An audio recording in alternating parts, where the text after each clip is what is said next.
Chapter 5. Expect an Abundance. Expect an abundance. The mind is a powerful magnet, and as such, it attracts whatever corresponds to its ruling state. Expectation dictates what that ruling state will be, and therefore governs what corresponds to the mind and is attracted into your life. Expectation can be either a blessing or a curse, but either way, it is certainly one of the most powerful unseen forces in your life. What are you doing to increase your income? If your answer to that question is nothing, or if you are just beginning to think seriously about what you could do, you have probably not yet grasped the ideas presented in the previous chapters. You should be aware that the chapters in this book resemble the individual pieces of a jigsaw puzzle. Each chapter is related one to the other in such a way that if we put them all together, we can see the entire picture. Since you are now well into the heart of the book, I would ask you to pay particularly close attention to the ideas which follow, so you can use them to successfully tie all the pieces together. You will soon discover that if the ideas in this chapter are applied with intelligence, expectation can be the triggering mechanism which attracts into your life every good you desire. However, if you do not exercise extreme caution, expectation can also turn just as rapidly into a destructive, lethal enemy. Therefore, you must be cognizant of how you are exercising this invisible but powerful force. I believe you already understand you cannot have wealth in your material world until you have first visualized the wealth in your mind. But what does this really mean? It means that before any of us can even begin to overcome the poverty which surrounds us in our external world, we must first conquer the impoverishment that is buried deep within ourselves. In the preceding pages, I explained how prosperity, properly understood, is simply the inward awareness of the opulence, wholeness, and completeness that abounds within the spiritual realm. In other words, it is impossible to feel poor when you are conscious of being enveloped in the protective care of a loving God, universal spirit, or whatever else you may wish to call the spiritual center of our universe. Let me repeat, there never is and there never has been any lack of supply other than that which we have created for ourselves because of our own limited awareness. The light bulb tale. The following story should help underscore this great truth about your infinite source of supply. Visualize, if you will, a poor couple who have spent their entire lives living in the backwaters of civilization. Then imagine them suddenly transported to a small village where, to their astonishment, they discover that their new home is being lighted by electricity. Since they have had no previous experience with that force, in fact, they have never even seen an electric light before, they are completely mesmerized by the little 8-candle power electric bulbs which light their home. Several months pass by, and eventually the couple start to regard the light bulbs as an accepted facet of modern life. However, one day, a smooth-talking salesman appears at their door, telling them their 8-candle power electric bulbs are no longer adequate for their needs. He tells them they should buy the new 60-candle powered bulbs, which have just come on the market. Since the couple has now become slightly more adventuresome, they agree to let the salesman demonstrate his newfangled product. As soon as the new bulb is plugged in and the electricity turned on, the couple becomes transfixed once again. For not only does the new bulb emit a light, it actually illuminates the entire room. Never in their wildest fantasies had the couple ever imagined that the source of the new flood of illumination had been there all the time. Nor had they realized this enormously increased light could originate from the same current which fed their little 8-candle bulb. It's strange. We smile at the naivete demonstrated by this poor couple, but the truth is, most of us are even less aware of our own power than this couple was of the power of the electric current. For, like the couple in the story, we never even dreamed that the infinite current which surrounds us could flood our lives with a light more magnificent than the most powerful light bulb ever devised. We never grasped the simple truth that all we need to do to improve our results is to plug a larger, more prosperous idea into the infinite current of life.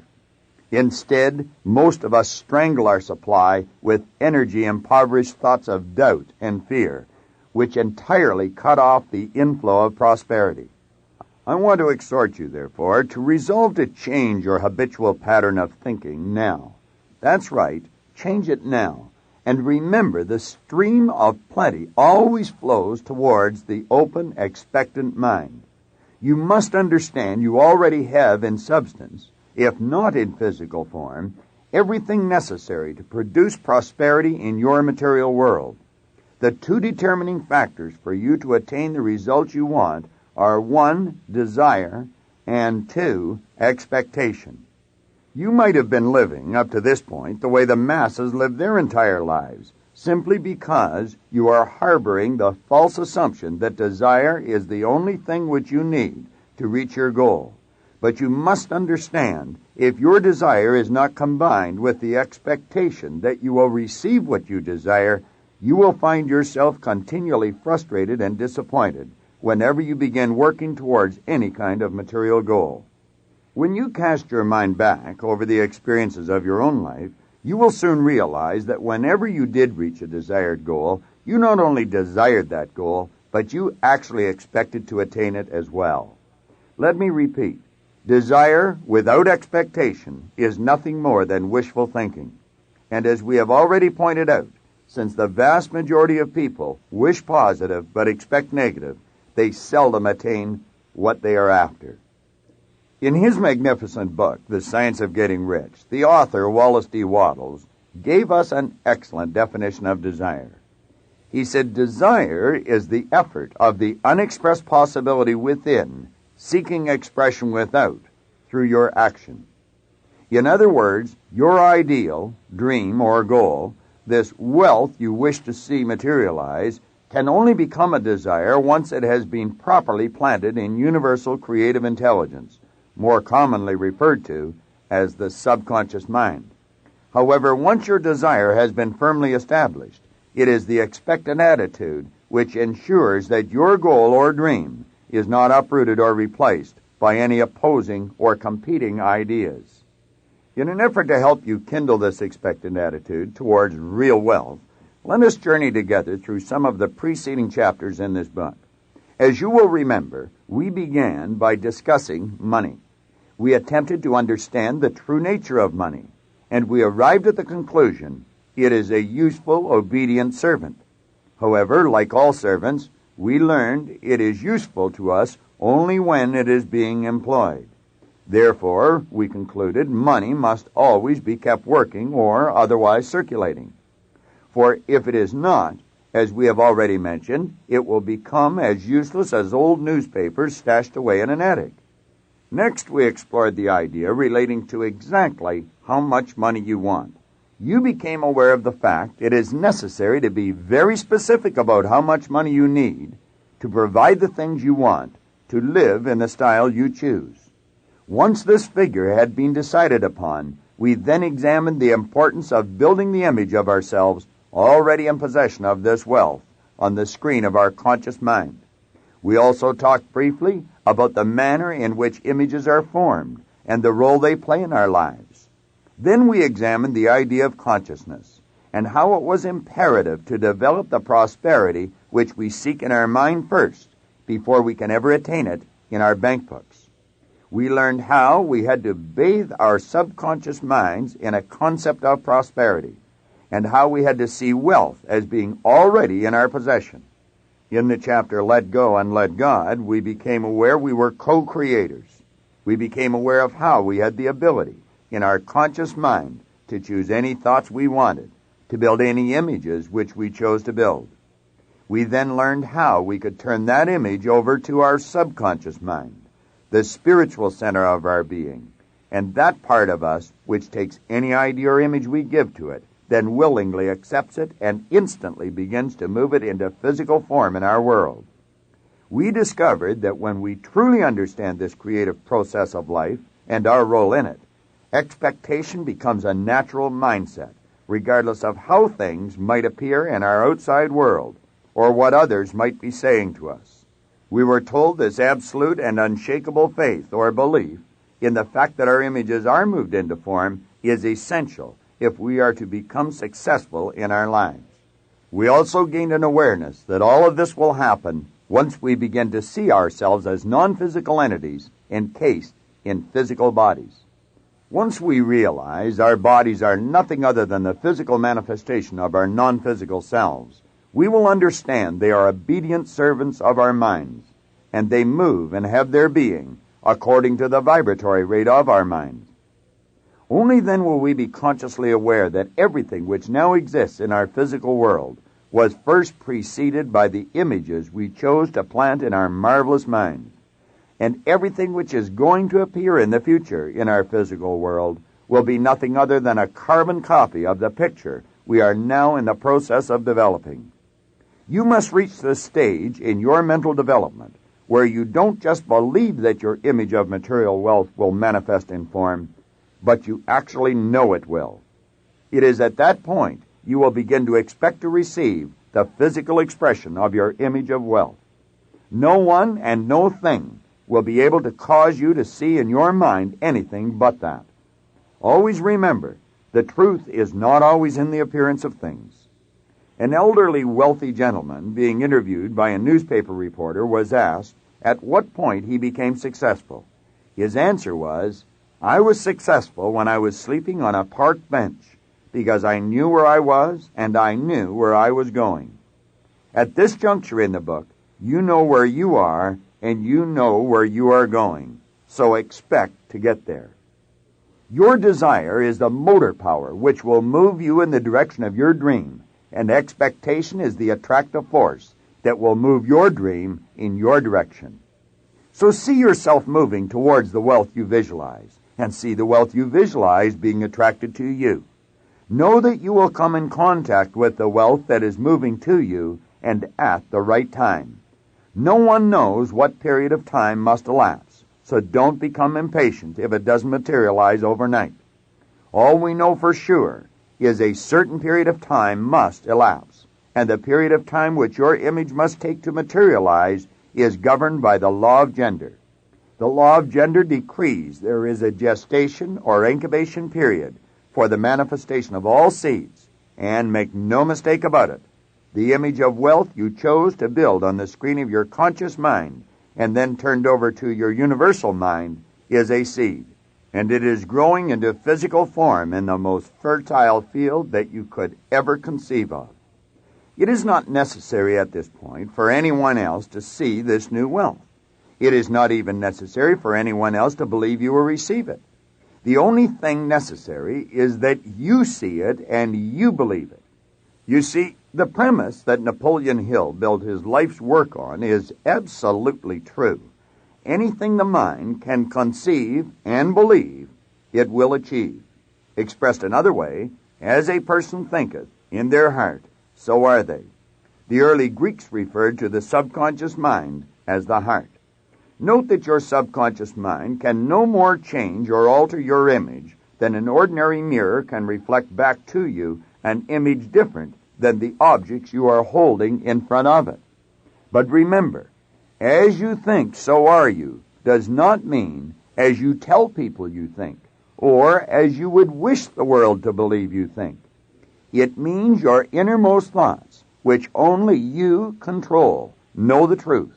That is what you expect, so that is what you attract, and that is what you will ultimately receive.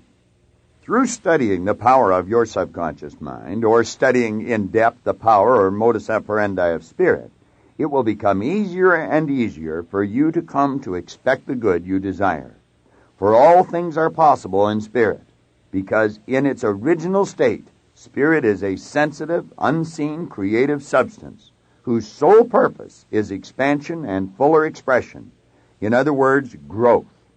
However, spirit or creative substance can only reproduce, expand, and express itself in a greater way in accordance with the limitation placed upon the instrument through which it expresses itself. Since spirit is flowing to and through you, you are the instrument.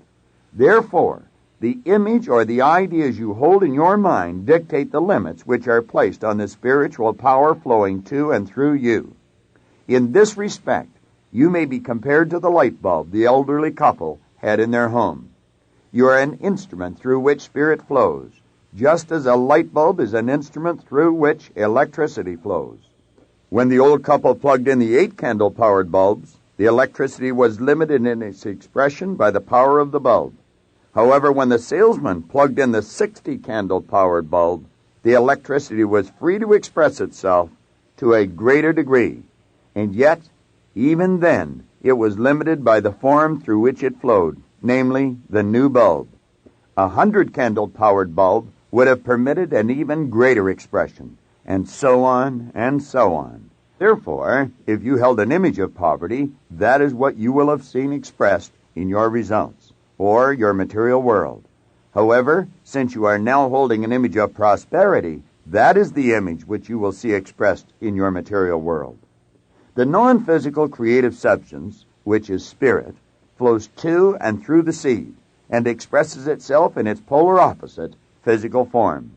As we have discussed on previous pages, the modus operandi of spirit is law, and of course, the law of attraction is a cause, and growth or expansion is the effect. So keep visualizing yourself as a perfectly endowed spiritual instrument, without limitations of any kind. For if you do, you will find it easy, in fact natural, to expect the good you desire. You will understand that doubt simply obstructs the unfoldment of your desire. So when you continually originate images of doubt, you know you will never see the materialization of the image you desire. Only the reproductive creative spirit of life knows what you think, until your thoughts become physical facts and materialize in your body or your affairs. Then everyone with whom you come in contact may know, because the intelligent energy rewards you openly by reproducing your thoughts in physical form. As a man thinketh. As you think, that is what you become, should be kept in the forefront of our mind constantly. For when you expect something wonderful to happen, that is watching and praying without ceasing. At those times when we are not feeling quite up to par physically, or our mind is becoming clouded with doubt, we should realize it is time to pray with all the more conviction, or work at developing a stronger feeling of expectation. You must guard your mind constantly against doubt, because it is a crippling vibration. Whereas most of the preceding pages have been dedicated to the power of positive thoughts, namely the building of the image of prosperity, doubt is the flip side of the coin, or negative thinking. And when you are entertaining doubts, what you are actually doing is creating images of the things you don't want. Moreover, justifying your doubt to yourself by originating reasons for it, or rationalizing, will do you absolutely no good. For you cannot strike a bargain with your subconscious mind, because the subconscious has no sense of fairness, no sense of humor, and it cannot even determine what is good or what is bad for you. Every image just is to the subconscious mind. Therefore, your negative, worrisome, doubtful images will be accepted just as quickly and as willingly as will your images of prosperity. The instant you become aware you are entertaining thoughts which create doubt, become quiet, start relaxing, and image yourself already in possession of the prosperity you desire. When you do this, you are altering the mental current which is flowing into your marvelous mind. Expect with all your consciousness to receive your good in your material world. You think in secret, and it comes to pass. Environment is but your looking glass. James Allen wrote those words 3/4 of a century ago, but they are still true today, and they will always remain true in the future. So program your personal computer to expect good results, and that is exactly what you will receive.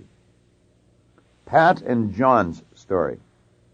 As I was writing these lines, I received a telephone call from a beautiful couple, Pat and John, whom I would definitely number among my close friends. They called to tell me they were moving into their new home the following Tuesday, and I was elated to hear this delightful news. You see, less than 2 months earlier, I spent approximately 5 hours talking with them about the image-making concept and the awesome power of the expectant attitude. During the course of the conversation, I asked John what he wanted more than anything else in the world. And after a long period of silence, he looked me squarely in the eye and said, "I would like Pat, Tony, Pat's daughter, and me to be in a house of our own by Christmas. And I would like my son to spend Christmas Day with us." Although John's son lives with his mother, he and John have a very warm relationship. I then asked him why he didn't just go out and make his dream become a reality. He replied he couldn't, because he lacked the money to do so.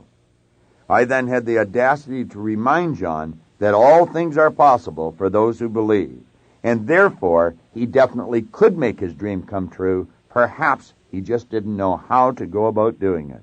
The three of us then spent about an hour discussing the kind of house they wanted, until we all had a very clear image of their dream home etched upon the screens of our minds.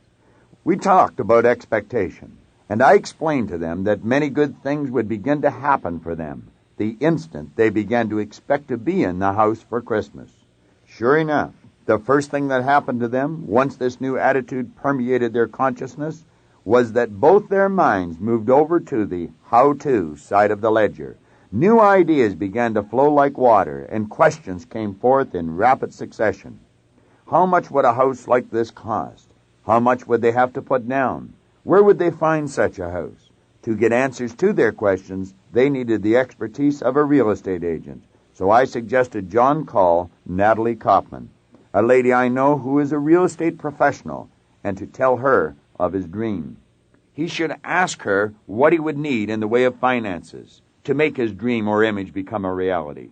Finally, I told him he would have to get busy focusing all of his conscious attention on earning the amount of money he would need to achieve his goal, and he would have to actually expect to earn whatever the amount was, and in the allotted time. Surprisingly, it turned out that the amount of money they required was far less than the figure they had previously thought it would be. Moreover, since John and Pat are both commissioned salespeople, their road to achieving this financial goal was not riddled with as many obstacles as is the road for many other people. Nevertheless, without going into detail about the many hurdles they did have to overcome, suffice it to say, with Natalie's help, Pat and John succeeded. Next Tuesday, they move into their new house. Next Saturday is Christmas Day. Just before I hung up the receiver, I congratulated them on their new home, and I asked John if his son would be spending Christmas Day with them. Quietly, but with a voice brimming over with happiness, he answered, "Yes, he is. And it sure makes a difference when you expect what you do want rather than expecting what you don't want, doesn't it, Bob?" I just smiled and said, "Yes, John, it sure does." Many people today live their entire lives on the basis of seeing is believing. That is to say, the only images they get emotionally involved with are the ones they can discern with their physical senses. But the individuals of real vision down through the ages have always known the overriding principle is, what you see is what you get. Expressed somewhat differently, what this means is that the images in people's minds actually precede the concrete images which pervade our material world. Therefore, you should be aware of the fact that the fascinating physical world we see before us, with all of its conveniences for making our lives more comfortable, has been built largely by image makers. Men and women of vision who knew what they could do and expected everything else to fall into place, regardless of what their critics might say to the contrary. For example, two young mechanics from Ohio introduced us to an entirely new kingdom by building and holding an image of an airplane in flight. But if they had not expected to succeed, they would surely have quit the first time they met with defeat. Since they did not, we are now only hours away from anywhere in the world. In fact, we can even reach other planets within a very short span of time. Edison built and held an image which illuminated the entire world, and as a result, we no longer need to spend half of our days groping in darkness. You should realize that you too can change your world, just as John and Pat did, by building an image in your mind of exactly the way you would like to live. But always remember, You will only receive what you truly expect, not what you only wish for. There are 3 certain steps for achieving prosperity in all areas of your life. Number 1, build the image in your mind. Number 2, turn it over to Spirit. Let go and let God. Number 3, expect with your heart and soul that Spirit will reward you openly for your faith. Expect an abundance.